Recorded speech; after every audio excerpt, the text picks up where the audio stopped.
Hello and welcome back. I am Tiia and this is the Writer Diary, in which I am telling you my journey through writing after taking a 15-year-long break. I apologize beforehand as I have caught the plague, so my voice might sound a little rough around the edges today. But I think we can push this through, and then I will spend the rest of the week on the couch, cuddling the cat and rewatching old TV series. Today I want to talk about the struggles as a writer when you are somewhere on the spectrum. I am myself AuDHD, so I have been diagnosed with autism a few years ago and also finally got my ADHD diagnosis last week, actually. Despite getting the diagnosis last week, my struggles of course didn't start last week. I can look back on a lifelong perspective on writing and creating with AuDHD and how it affected the creative process and sometimes blocked me from being my best self. AuDHD is one of those disorders that create a little bit of an internal war within you. In many ways, both will pull you in opposite directions, but they also help each other out and replace and override symptoms to make you more functional. I will go into detail once I talk about the writing part, but the feeling I carry around is that there are two versions of me within me, and they constantly battle who has the say. ADHD motivation and dopamine release is driven by 4 different factors. Novelty, how new and unexplored is something, so new ideas and projects usually trigger this for me. Urgency, do we have a tight deadline and it needs to be done tomorrow? Interest, how much do I care about the topic and the project? And challenge, how hard is it to finish? Sometimes passion is also included into these motivation systems, but I think this is something that overlaps strongly with autism when you talk about your special interests. My ADHD part is mainly driven by novelty. The new and shiny thing is what drives me. I have more ideas than I have time to make something out of them. On the other hand, I have almost no finished project because my motivation is driven by hunting the next shiny thing. The problem is that it does not work if you want to actually finish and publish something. Last November, I finished the NaNoWriMo technically when it comes to the total words written, but I spread them over 4 projects, and they are still sitting in the same state as they were at the end of November. My brain is constantly low on dopamine, and this is unfortunately one of the main reasons why the struggles with ADHD exist. Dopamine is important for motivation and reward. On really bad days, it is physically painful to even start a project or to continue it. Over the past few months, I have worked on some strategies to cope with these issues. I can tell you now at the beginning, though, that there is not one general solution for this problem. First, because everyone is different and everyone gets their dopamine boost by different things. But second, and most importantly, with ADHD routines, they don't work long term. As soon as an ADHD brain sees a pattern within a routine, and the novelty of an approach is gone, it won't work anymore. And you will have to chase the next new shiny way of getting stuff done. It's the same with tools. Sometimes you need absolute silence of noise-canceling headphones. Sometimes you may need to blast techno to focus. In this regard, ADHD can be very dynamic and unpredictable. You need to find the best solution for each day you go. Let's talk about my approaches to get motivation. One of the easiest is by talking to someone about it. Talking about writing with a person equally excited and invested will get me motivated to write myself. Unfortunately, this also works the other way around. If someone around me has a bad day writing and is in deep self-doubt, I will just feel the exact same self-doubt myself. This is a very common way for autistic people to perceive empathy. It entails a deep absorption of other people's emotional state. My goal is to surround myself with uplifting people, so I can do everything I want. Surrounding myself with negative people, and it would almost drive me into a depression. The next thing that has worked for me in the past is body doubling.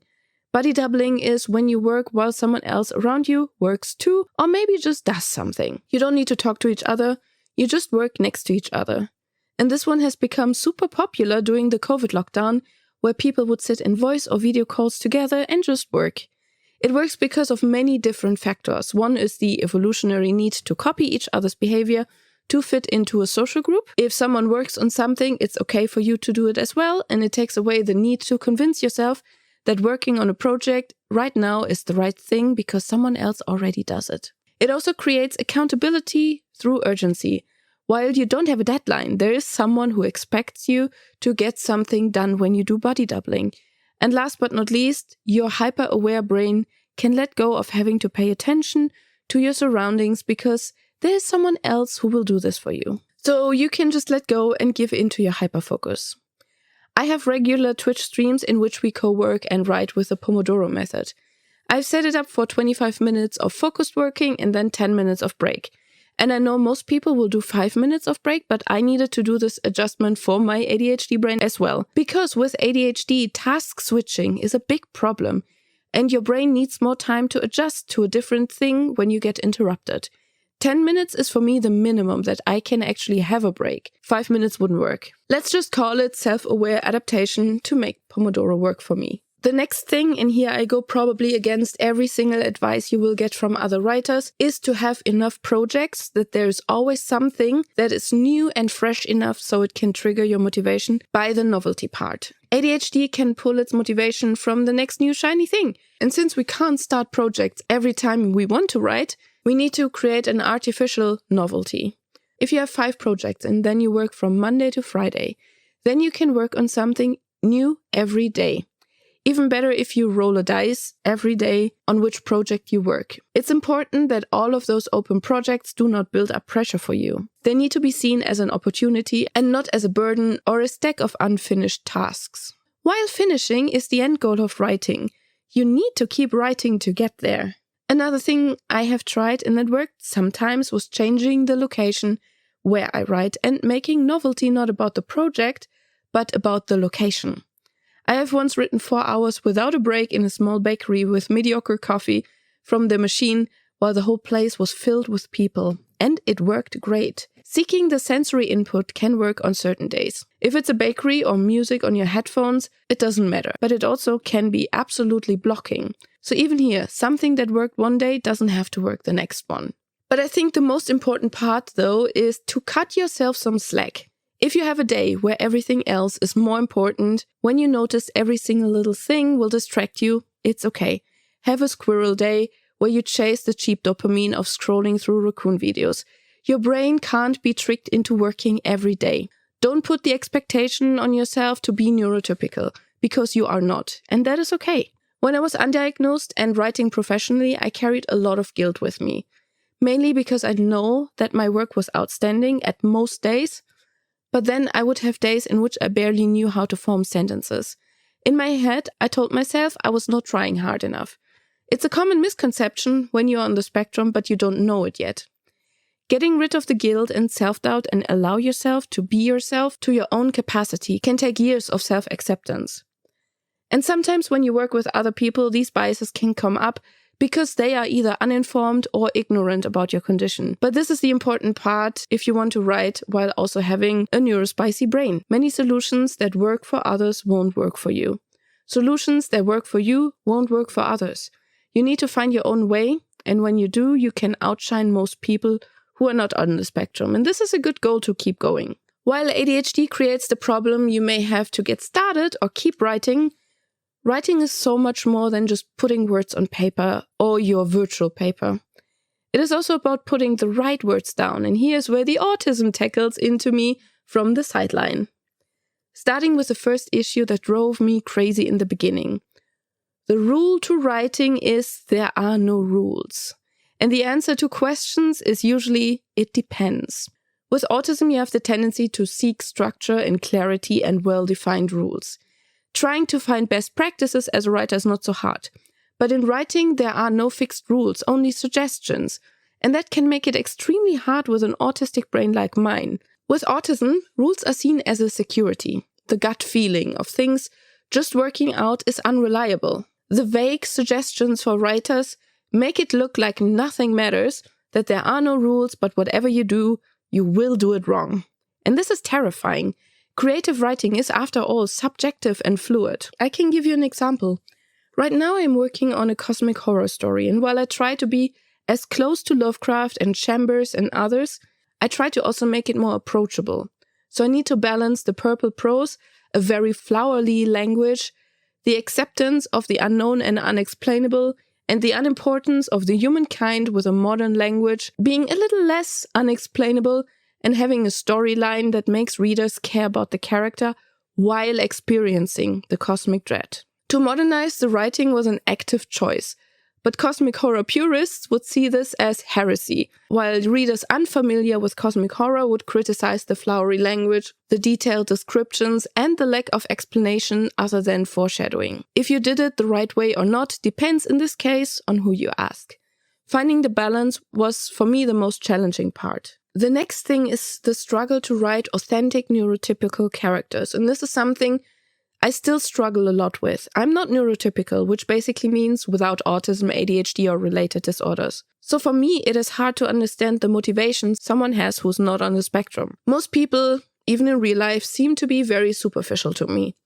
And when I read books that contain neurotypical characters, I often find myself unable to relate. On the other hand, a character on the spectrum can look abnormal to the neurotypical reader. So while I try to have at least one character in each story that I can absolutely understand and relate to, writing the rest is hard. What I did in the past was to get motivation for characters from people in my life around me. Of course, not one-to-one copying them, but observing their mannerism, the way they speak and interact with someone, and then using it as a blueprint. This has helped me giving characters their own voice. Another issue I have is info dumping. And here it is because when I write things, I include topics I'm passionate about. In my cosmic horror story, I place my characters in Germany during the 1920s. So after the First World War, deep in the Great Inflation and a period of a search for national identity. We all know from history that this didn't go well in the end, but trying to get a snapshot of this time, the thoughts and the feelings of people, has been a big factor for me why I am already that far in the story.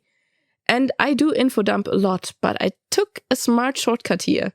It's not me info dumping, but I included a historian into the story who himself info dumps. I made this part of his character voice. That way I was able to put my own voice into the story and make it a feature. That way I was also able to write a character that carried an authentic curiosity for history, as it was my authentic curiosity. And the last but most important part, the autistic urge to prevent change. The desire for stability is often connected with autism. I have a project in which this is a big issue. I did not write an outline, so I kept writing, and the story had not progressed even after 40,000 words. Because my brain was scared of the change.